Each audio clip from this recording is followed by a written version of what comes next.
Hello, students. Mr. Madison here, and my intent today is to talk about circles. Now, I know that you know what a circle is, but what I want to do is I want to, first of all, give you sort of a formal definition of a circle, and then we need to talk about the different, well, I guess you can call them parts of a circle. So there's going to be a number of terms that you're going to be responsible for knowing. Some of them are going to be very, very familiar to you, and some of them are probably going to be terms that you're hearing for the first time. So the objective here is to expand our knowledge of circles and to learn about the different concepts, different terms that are connected to circles. Eventually, we'll get to a point where we're going to focus mainly on the degree measure of certain angles associated with the circle, and also the degree measure of certain types of arcs associated with the circle. So first we'll run through a list of terms that you need to know concerning circles, and then we'll focus on what are called central angles and the measures, the degree measures of those central angles, and also the degree measures of the central arcs. So I want to be clear. I want you to know what we're doing here. We're talking about circles. All right. So our objective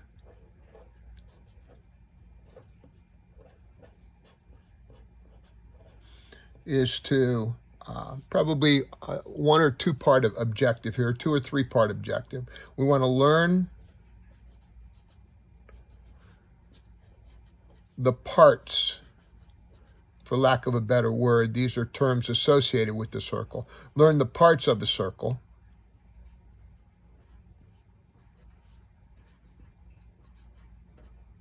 And then we want to focus on central angles,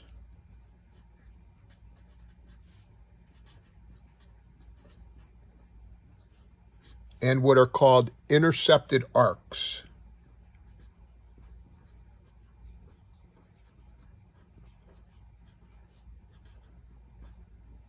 And as we focus on intercepted angles and intercepted arcs, we're going to be talking mainly about the degree measure of those.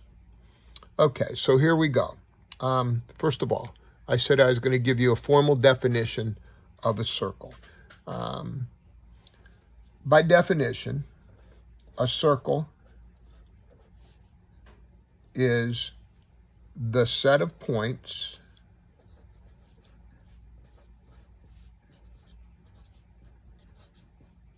and then the next phrase in the definition is very important. The set of points in a plane. This is important. Equidistant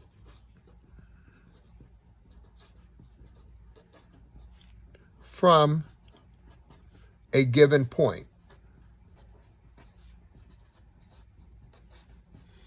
Now the given point here is what we affectionately refer to as the center of the circle. So I found a couple circular objects here to draw circles, to help me draw circles. And let's say I have this circle here. And what you need to understand is, per the definition, there's going to be a point that we call the center, and the distance from that center point to all of the points that make up the circle, the set of points that make up the circle, that distance is constant. That's what equidistant means. So the distance from the center, this distance here, is going to be the same no matter which point you pick going around the circle. Now, the reason that this phrase right here is important is because if you remove that phrase, the set of points equidistant from a given point, you would no longer be defining a circle, but rather you would be defining a sphere.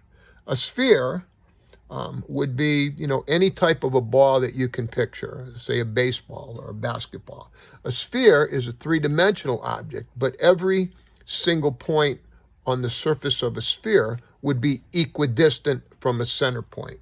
But you're not limited to just one plane as you are with a circle.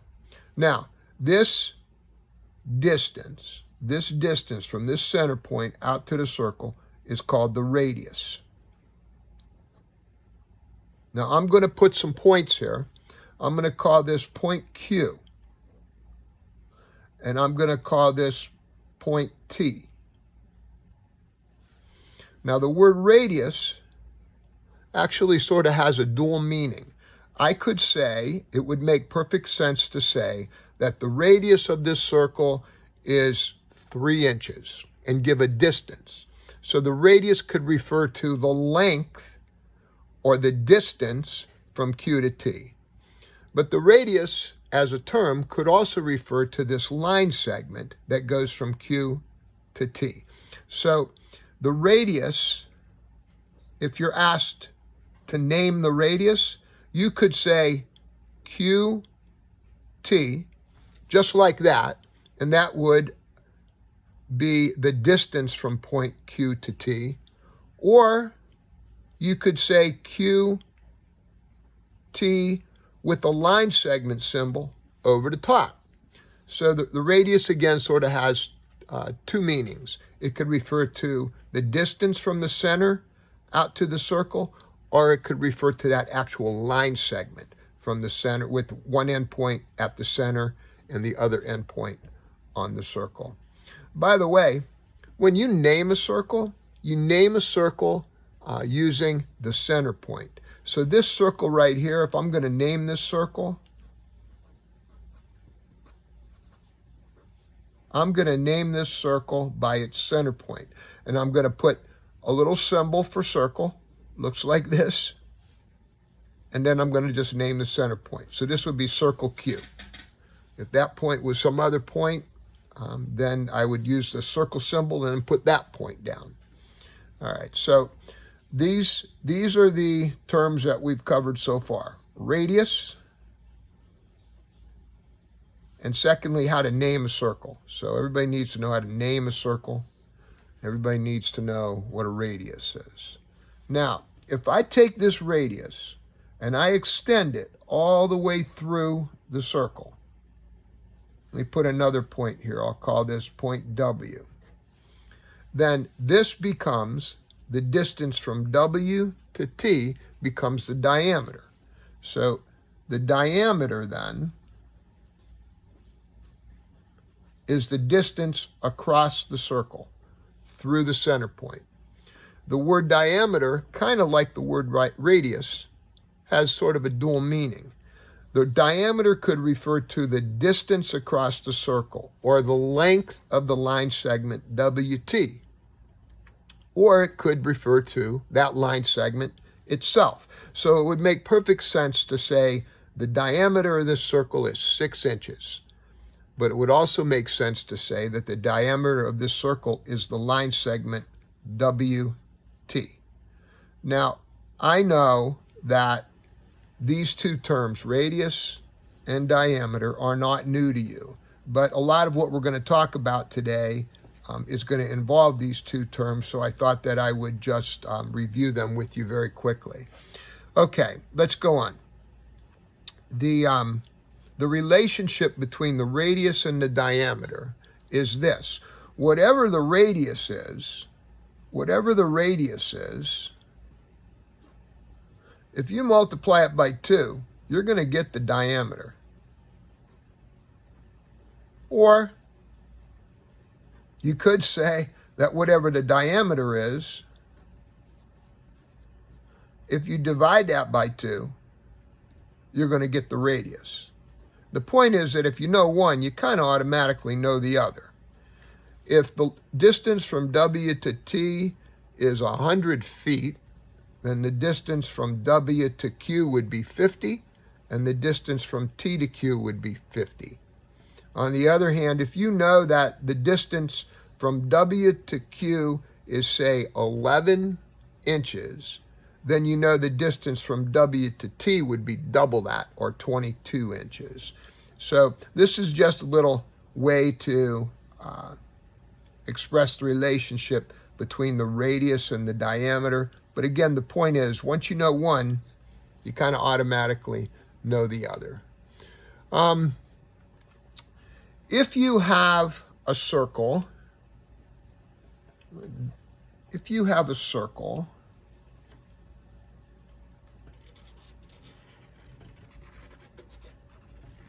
looks like that, and you have another circle, let me see, I'll just, let me grab something else here, it's a little smaller. So you have another circle, I'll just freehand sketch this for you, that looks like this.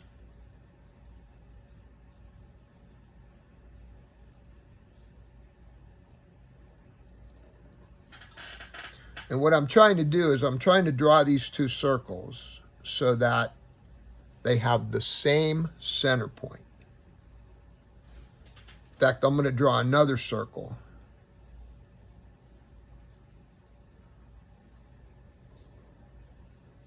I'm going to draw another one yet.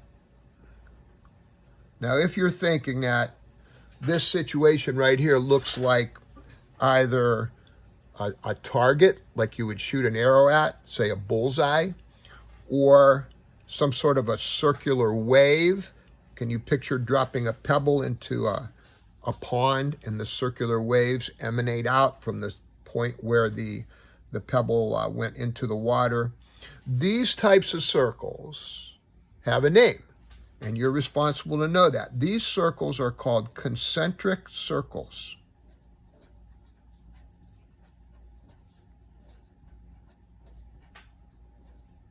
This prefix right here, C-O-N, means the same. So these are circles with the same center.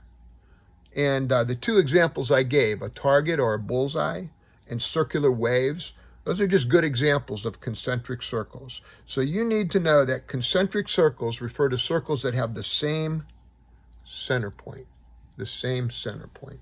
Now look at these two circles.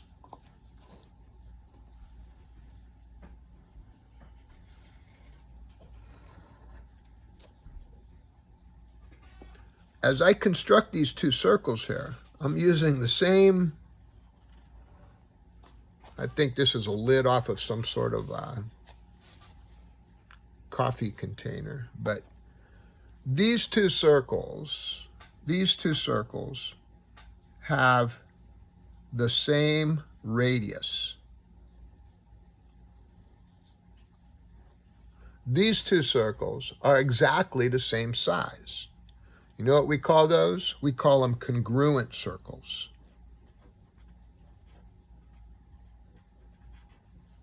So to be congruent, circles have to have the same radius, or if you know that you have two circles with the same radius, then you could say that those circles have to be congruent.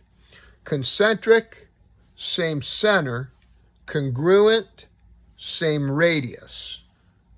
Two more terms to add to your list there.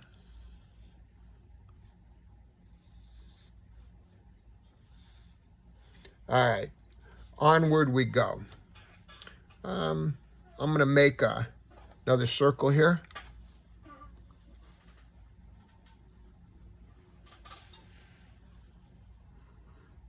All right. Okay, I'm going to draw in a line segment. And I'm going to give you the endpoints here. I'm going to name the endpoints so we can refer to this line segment. I'll call this point K, and I'll call this point P. This line segment that has its endpoints on the circle has a name. This type of a line segment is called a chord, C-H-O-R-D. If you're a musician, you've heard that word before. This line segment that has its endpoints on the circle is called a chord. That is what a chord is. We're going to work with chords, so you need to know what they are. Now look, if I take this line segment here and I extend it. So right now this is my chord, K, P. But if I take this line segment and I extend it on both ends and put an arrow on the end to form a line, K, P, these two things are different. This is a line segment and this is a line. This line segment is a chord. A chord, by definition, is a line segment. This line, KP, cannot be a chord. Why? Because it's a line. It's not a line segment. But this line, KP, is something we call a secant. Now this word, when we studied trigonometry, may have popped up, but that's not what we're talking about here. This is a different meaning or a different definition for this word secant. So what is a secant? A secant, first of all, is a line. A chord is a line segment. You need to get that straight. A secant is a line that goes right through a circle, intersecting the circle in 2 points. In this situation, it's intersecting the circle in the points K and P. 2 more terms that you're responsible to know. Chord and secant. Now, you know, it's possible to have a situation where you have a line that comes along and does not intersect the circle in 2 points. Maybe you have a line that comes along and it just brushes up against the circle. It just touches the circle in 1 point. This type of a line that touches the circle in just 1 point, just brushes up against it, is called a tangent line. Now, once again, that word tangent is a word that we used when we studied trigonometry. This is a different meaning for that same word. What's unique about a tangent line? It's a line that intersects a circle or touches a circle in just 1 point. So if you're ever asked, what's the difference between a secant and a tangent, you would say the tangent line touches the circle in 1 point, the secant touches the circle in 2 points. The tangent line is unique in this way, and here's something you need to always remember. If this is the center of the circle here, and you draw in a radius, so this is the radius, this is a tangent line, and this is a radius here. By definition, or I should really say by theorem, but it doesn't matter, you just got to remember this. This radius and this tangent line will always be perpendicular at this point. This point, by the way, right here, where the radius is hitting the tangent line, is called the point of tangency.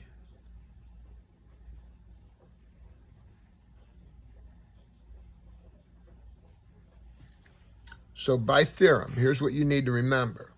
The radius and the tangent line are perpendicular at the point of tangency. So both of these angles here, both of these angles that are formed are 90-degree angles, or right angles. All right. All right, what else do we need to cover? I'm going to go ahead and put a box around point of tangency because you need to know what that is too, what that refers to. Okay. Let's just rerun real quick. You need to know what a radius is. You need to know what a diameter is. You need to know that the radius times 2 gives you the diameter, or that the diameter divided by 2 gives you the radius. You need to know what concentric circles are. You need to know what congruent circles are. Concentric circles have the same center point, while congruent circles have the same radius. Congruent circles are exactly the same size. You need to know what a chord is. Chord is a line segment. You need to know what a secant is. A secant is a line. You need to know what a tangent line is. What's the difference between a secant and a tangent? A secant hits the circle in 2 points, while a tangent hits the circle in just 1 point. And that 1 point is called the point of tangency. All right. So that's about it, what we covered here. And then maybe it'd be worth repeating that a circle is a set of points equidistant from a given point. The equidistance, that distance, is the radius. And we are limiting ourselves to points that are in a plane. Because if we don't limit ourselves to a single plane, then we would be defining a three-dimensional object known as a sphere. All right, let's go on.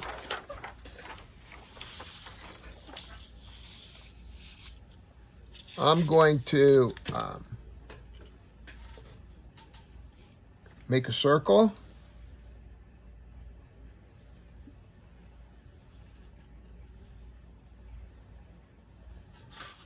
And I'm going to tell you that the center of the circle is right here.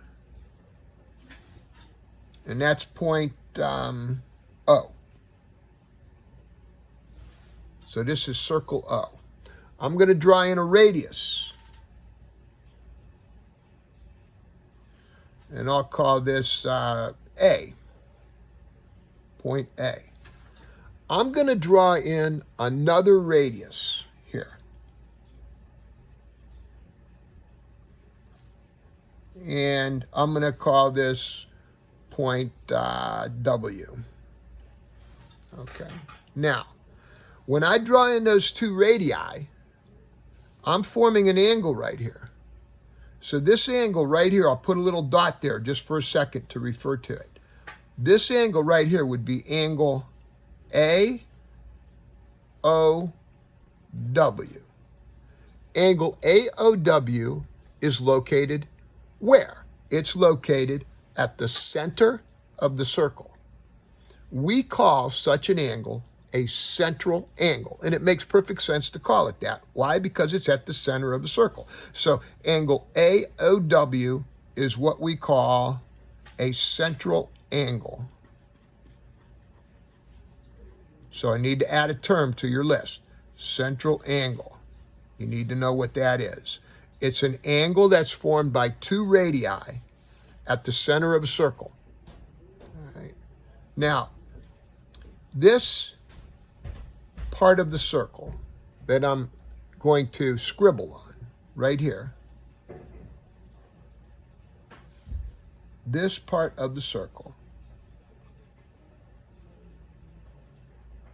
is the part of the circle that's inside the angle. So if I trace my angle starting here, you can see that this part of the circle is inside of that angle.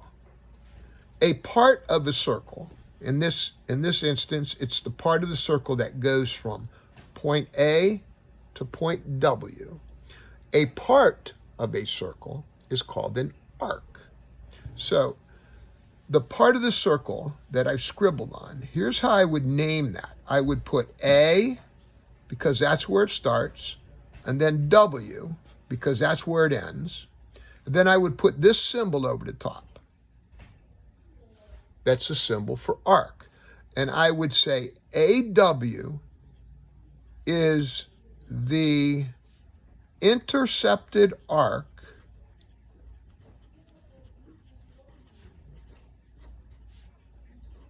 of central angle AOW. Once again, the intercepted arc is the part of the circle that would be in the interior of the angle. And this is the interior angle. If I take this radius and just make a ray out of it,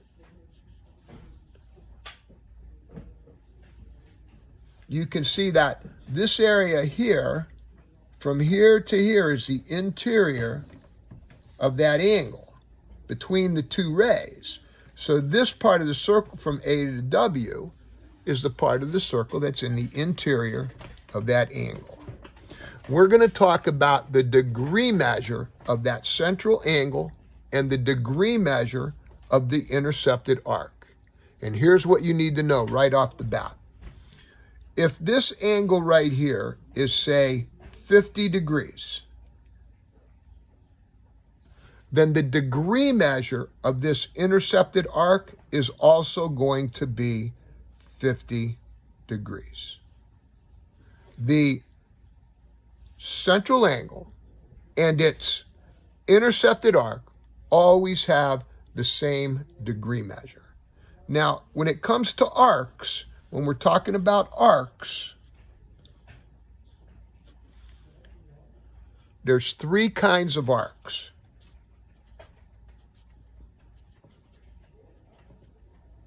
And they're sort of categorized by their size. There's something called a minor arc. A minor arc is a small arc, but by definition, a minor arc is less than 180 degrees. Then you have something called a major arc.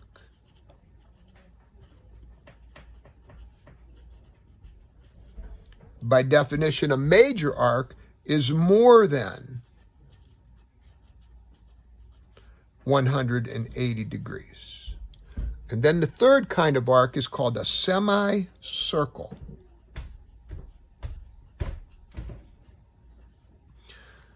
The prefix semi means half. So semicircle is half a circle. So that would mean a semicircle is exactly 180 degrees. Now we know that, and you have known for a long, long time, that if you go all the way around a circle, that's 360 degrees. A minor arc is less than 180 degrees. So a minor arc then would be an arc that's smaller than half of the circle, less than half the circle. A major arc is more than half the circle, and a semicircle is exactly half of a circle. Now, when you go to name these guys, the minor arc, the major arc, and the semicircle, you have to be careful. I hope you're listening carefully right now, because I know from experience that this is where some students get a little confused. All right, let's go back to arc AW. AW is less than 180 degrees. So arc AW would be a minor arc. I'm going to put another point on my circle. I'm going to put this point right here, and I'm going to call it point C. All right. Now, if you are starting at point A, and you want to go to point W, there's two ways to do that. You can go from A to W this way. That would be a movement or a rotation of 50 degrees to go from A to W this way. But you could also go the long way around. You could go from A through C around to W. If I wanted to indicate or designate that arc that starts at A, goes through C, and then stops at W, the long way around from A to W, I would do this: A, C, W, and put the arc symbol over the top. This is a major arc because it's more than 180 degrees. You need to remember that when you name a major arc, you have to use 3 letters, like I did here. The first letter tells you where you start. The third letter at the end tells you where you stop. And the letter in the middle tells you where you go through. So you're going to start at A, go through C, and then stop at W. You could also name this same arc by reversing the letters. And it would make sense that if you start at W, go through C, and then stop at A, that would be the exact same arc. But let's talk about the degree measure of this. When you look at this diagram, it does not tell you that what the degree measure of that arc is, like this 50. It says 50, then you know the degree measure of AW, arc AW is 50. But you know that all the way around the circle is 360. So I'm hopeful that you understand that the measure of arc ACW would have to be 360 minus the 50, which would be 310 degrees. You will use that idea a lot. It never changes that there's 360 degrees in a circle. And if you know one arc, then the arc that's left would have to be 360 minus the arc that you already know. A semicircle is exactly half the circle. So look what I'm going to do. I'm going to extend my radius all the way across the circle here to make a diameter. I'll put a point here and I'll just call it point T. So TA is a diameter. But you know what? When you draw in a diameter, you effectively cut the circle in half. So this arc that starts at A, goes through C, and stops at T, that would be arc ACT, would be a semicircle.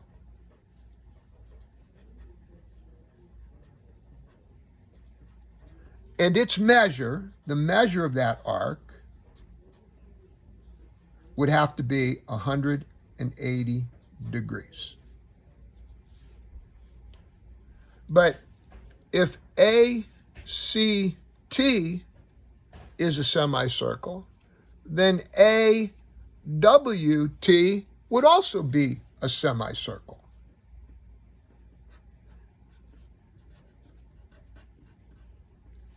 It's really hard just to have one semicircle. Once you draw in that diameter, you're going to form 2 semicircles. When you name a semicircle, you again, just like when you're naming a major arc, you have to use 3 letters. When you name a minor arc, use 2 letters. So use 2 letters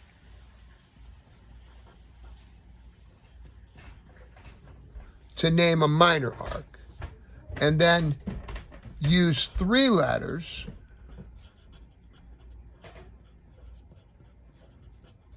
to name either a major arc or name a semicircle. Important that you name these things properly. So let's review what happened here. What happened right here was I defined for you a central angle. Remember, a central angle is an angle that is made from 2 radii at the center of a circle. The vertex is the center. that central angle and its intercepted arc are going to have the same degree measure. We know that all the way around the circle is 360 degrees, and we'll constantly keep that in mind when we're solving problems involving the degree measure of intercepted arcs and central angles. A minor arc is a small arc. A major arc is a big arc. What's the difference? The 180 degrees is the difference. Less than 180 is minor, greater than 180 is major. And then exactly 180 would be a semicircle. When you name arcs, 2 letters for small arcs, 3 letters for major arcs, and for semicircles. I want to show you something here.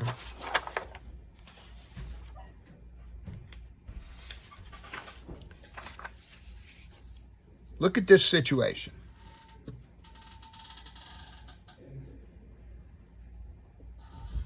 What I'm going to show you next is something you're going to have to try to always remember. It's going to help you a lot. Let's suppose I draw in a central angle here. And I say that this central angle is 100 degrees. Okay. We know then that this arc here is also 100 degrees. This arc from here all the way around to here then would be 260 degrees. The 100 plus the 260 have to add up to the 360. Keep that in mind. Now watch what I'm going to do. I'm going to draw in a chord that goes from this point to this point.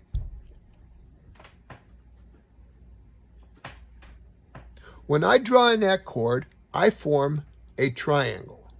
And what I'm going to tell you next is the point that I'm trying to emphasize to you. This triangle that you see must be an isosceles triangle. Why? Because this side is a radius and this side is a radius. And the 2 radii have to have the same measure, which means that this triangle has to be isosceles.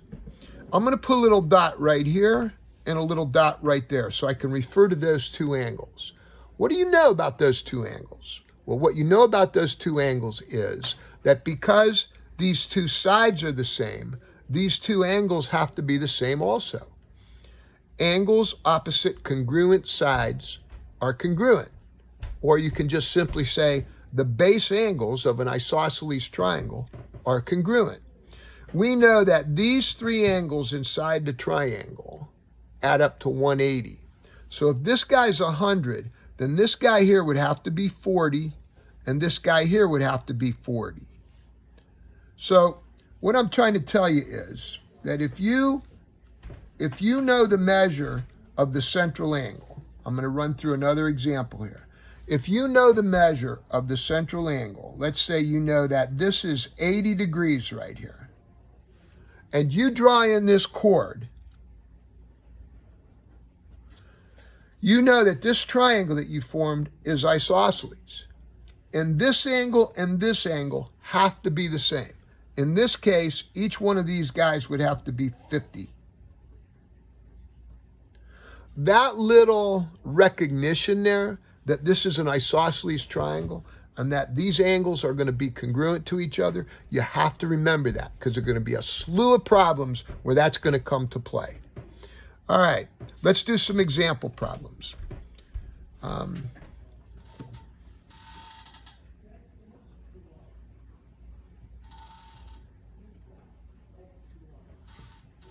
Okay, here's a diameter.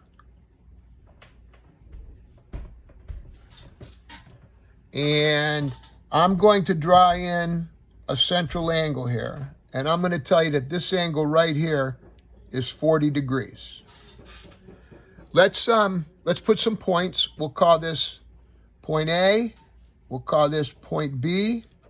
We'll call this point C. Let's just work with that for right now. If I ask, what's the measure of arc AB, you would say 40, because the arc and the central angle have the same degree measure. If I ask, what's the measure of arc BC, from B to C? Well, you know that from A to C is 180. So B to C would have to be 140. If I ask, what's the measure of ABC? Well, ABC is a semicircle. That would be 180 degrees. What if I ask, what's the measure of arc CAB? CAB. So we'd start it at C, we'd go around through A, and we'd stop at B. Well, from C around to A would be 180. So from here to here would be 180, and then I'd have to add 40 more to get to B. So that would be 220 degrees. Let's make another situation here to look at.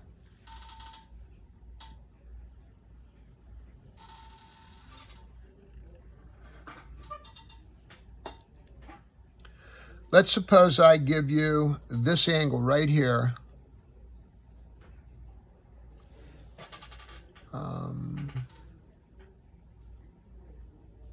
Is 120 degrees.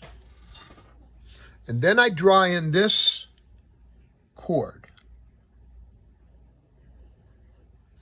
And I ask you, what's the measure of angle 1 and what's the measure of angle 2?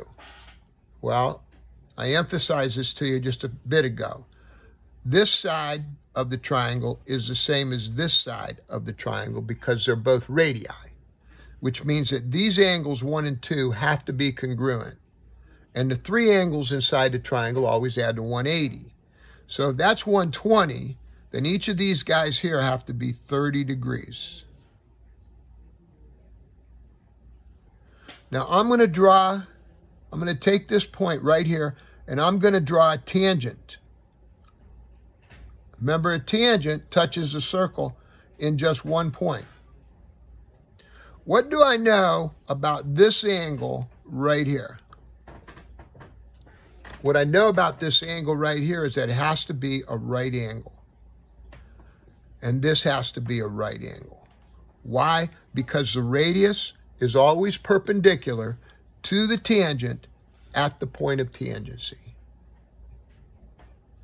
All right, I think that we've done enough here for you to be able to solve some similar type problems.